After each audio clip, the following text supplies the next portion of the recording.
Hello again, ladies and gentlemen. This is Cyberdroid, and you're watching Cyberdroid's Funky Labs. The other day, a friend of mine asked me, Cyberdroid, how do I outfit my ship?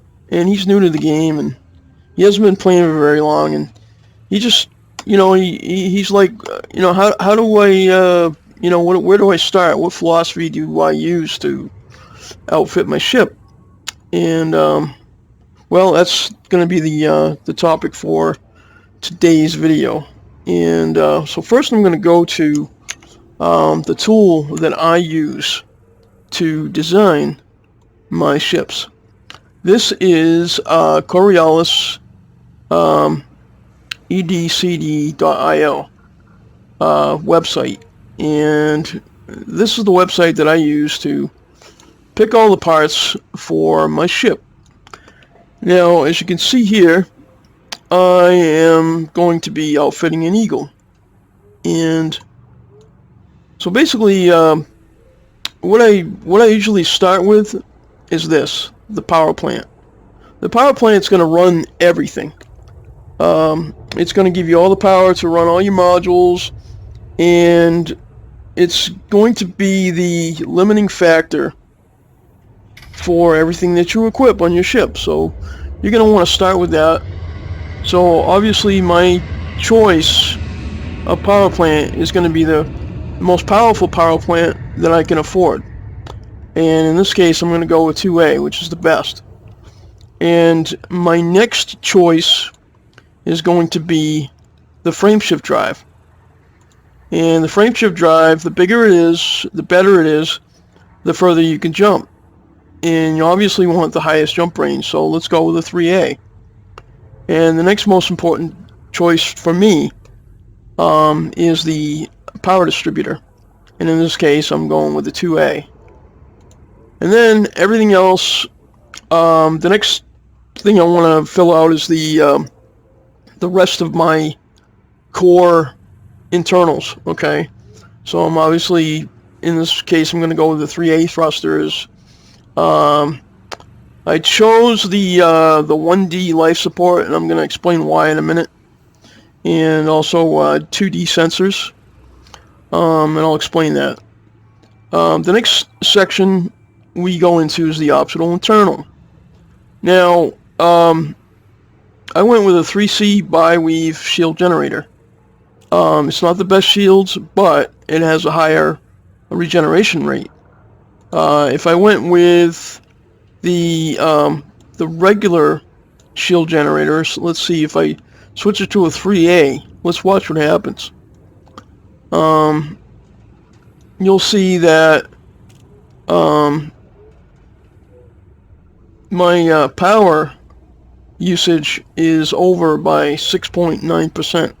Okay, when I retract my modules, I'm going to be over by 6.9%, so some of my modules are going to shut down.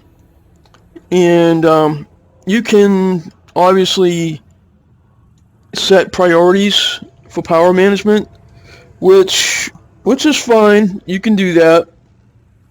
But me personally, I just prefer not to do that. And I'm also not doing it just for the sake of clarity and just for the sake of this video. I don't want to give too much information at once. I don't want to blow you away. So we're going to switch this back to the bi-weave generator. And hopefully it'll be good enough for this build.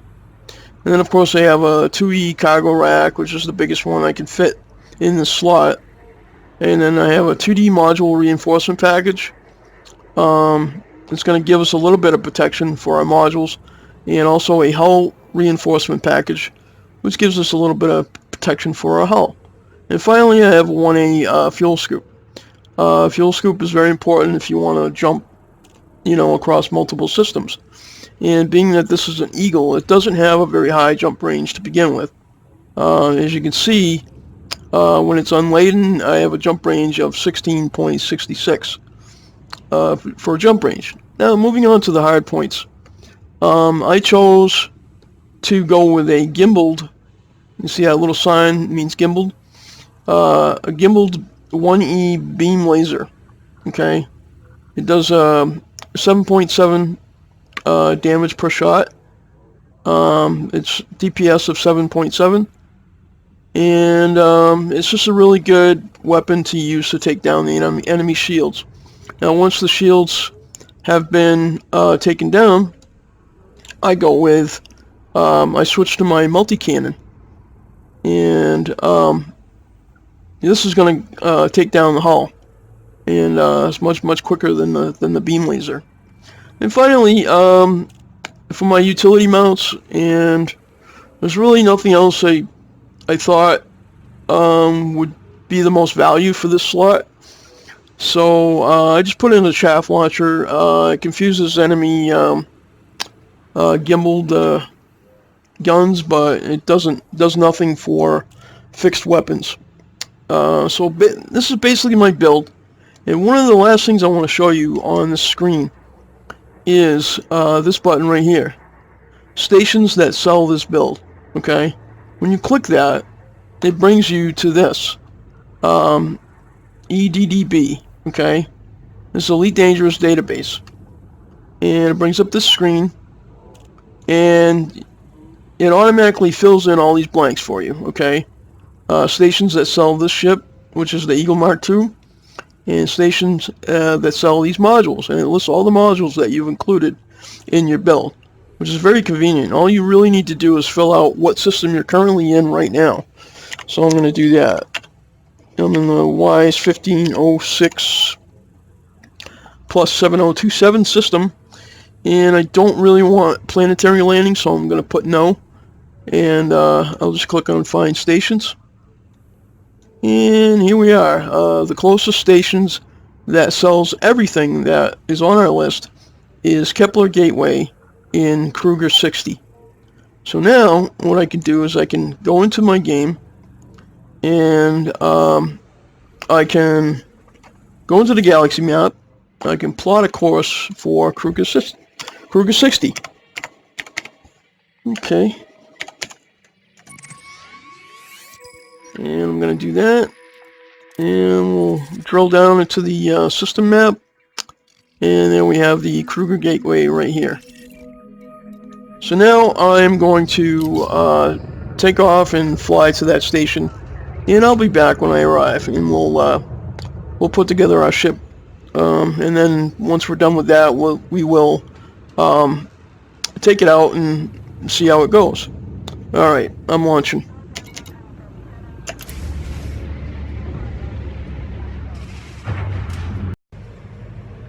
And we have arrived at Kepler Station, and I've gone ahead and installed all the items that we wanted to. Let's take a look. Start with core internal, and actually I forgot to do the armor, so let me add that. I want military grade composite, so just add that. Okay, so I have military grade composite for our hull. I have a 2A power plant, 3A thrusters. I have a 3A frameshift drive, and 1D life support, a 2A power distributor, 2D sensors, and a 2C fuel tank. Okay, and the next section we'll look at is optional internal. I have a 3C bi-weave shield generator, 2E cargo rack, holds 4 tons. I have a 1D module reinforcement package. I have a 1A fuel scoop, and I actually should change this to a hull reinforcement package. Let me see. There we go. There we are. Alright, so I have a 1D hull reinforcement package, I have a 1A fuel scoop, and I have a 2D module reinforcement package, and of course the planetary approach suite is standard. Next thing we're going to look at is our hard points. And I have our 1 E beam laser. It's gimbaled. 1G multi-cannon is also gimbaled. And another one, also gimbal. Alright. And finally, the utility mounts. Excuse me, I'm losing my voice here. Utility mounts is just a simple chaff launcher. Now, once we have all of our modules on our ship, the next thing we have to do is we have to set our fire groups. Alright, it's very important that the system knows what your fire groups are. Alright, so I have the beam laser set to 1, and I'm happy with that. So I want to set my multi-cannon to the thumb button on my joystick, so I'm going to set that to 2. And I have a button on my joystick specifically for the chaff launcher, and this is not really going to be used, so it's very simple, and we only have 1 fire group, so, and it looks like we're all set. So I guess we're going to head out to a resource extraction site, and we'll see how we do. And I will be back when I arrive. I'll see you in a moment.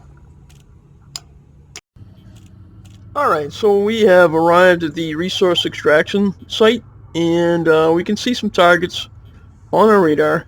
And one of the first things you want to do when you arrive is you want to deploy your hard points. So let's do that now. And as you can see, our ship is deploying our hard points. And the next thing you want to do is you want to set your power. And if you notice those 3 scales on the right hand portion of the HUD, we have systems, engines, and weapons. So what we want to do to configure our power properly for combat is we want to put 4 pips into weapons and 1 pip into shield. And if you notice, right now I have somebody scanning me. So let's find out who it is.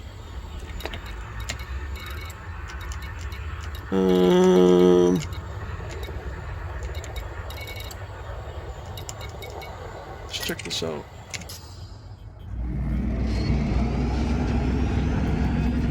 I don't know if it was this one. And one of the things I'm noticing is that my scan range is really low. I'm not getting really distant targets like I normally do. And right now I'm looking for a target that I think this ship can handle. And I think the adder would probably be a good choice. However, these adders that are in this fire group or wing, there's 3 of them, so I'm not really sure if this ship can handle 3. So why don't we scan around for some other targets and see what we can come up with. So that one is clean, so I can't go after him. I'm looking for somebody that's wanted. And I see some firing over here, so this might be promising. Let me see. Okay, that one was just destroyed. So let me see if we can find another one. This one's wanted. So we're gonna go after this one. Oh, no, I guess not. Let's see. We can find another target here. We have a Cobra. Mostly harmless, you know, that one's clean. Alright, I'll be back as soon as I find a target.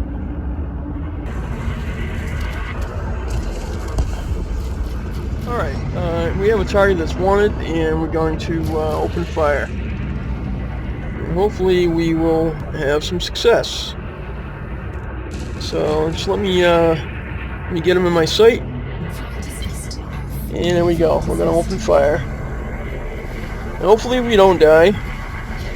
But as you can see, my beam laser took down the shields rather quickly. And now I'm going to open up with my multi-cannons. And boom, there he is. Alright, so we're not doing too bad. And let's see if we can find another target. something maybe a little bigger, like a Diamondback Explorer.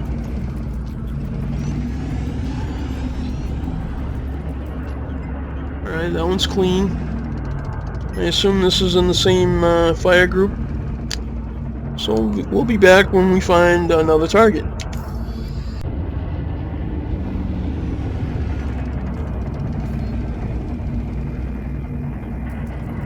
Alright, so we have a Sidewinder, and we're going to go head to head. And he's in a wing of 2, so this should be a good challenge. So here we go.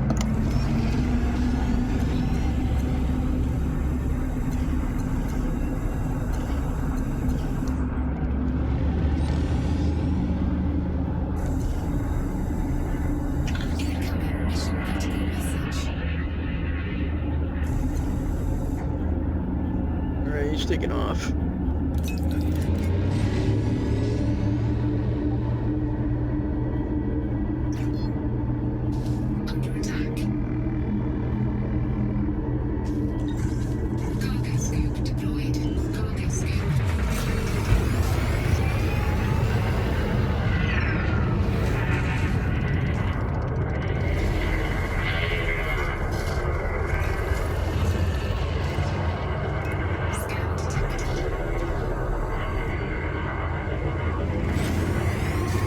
Alright. For some reason I had my landing gear out. Should be able to do a little bit better now. I got one firing at me and I got one in front of me.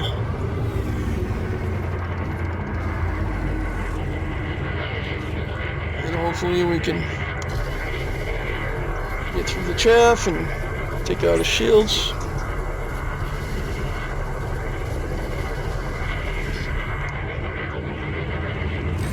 Chaffing again, which is annoying. What you can do though is you can untarget them. You can still shoot. See, if you can just hit the target without targeting it, then that'll work. Okay, his shields are down, so now I'm going to switch to guns.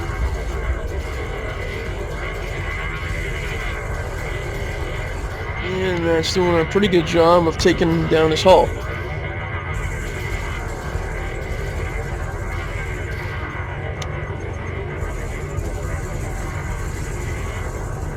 And I don't know if you noticed, but I'm still being fired on. That's alright. We'll turn our attention to him in a moment. Okay, he's down. So now I'm going to select the nearest enemy target, which is this one, and we're going to focus on the shields.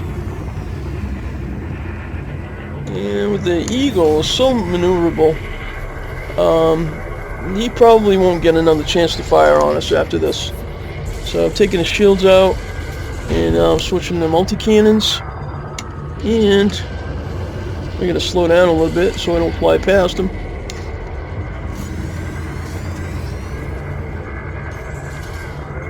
Okay.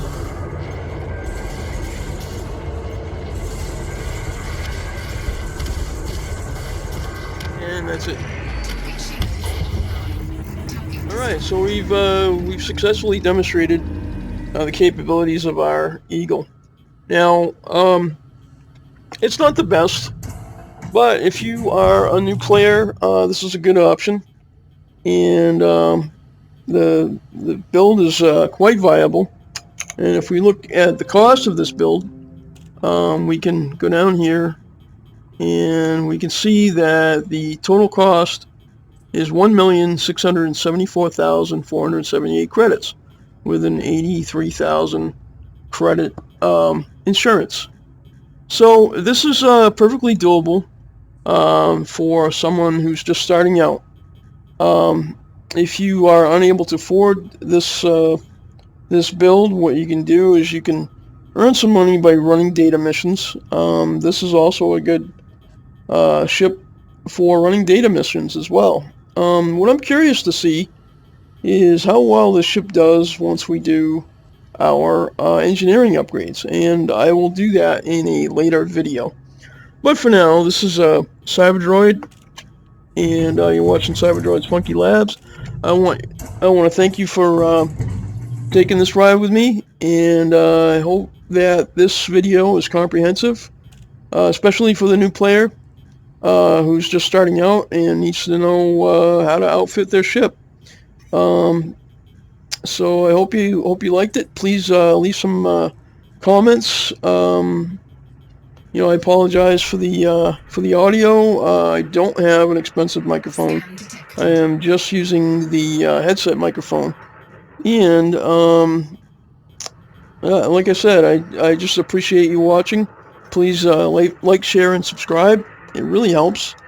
And if you have an idea for a future video, or anything that you want to change, or something that you think I should change or do better, I'm open to all criticism and any comments you might have. It actually helps me more than you think. Alright, so have a great day, and I will see you next time.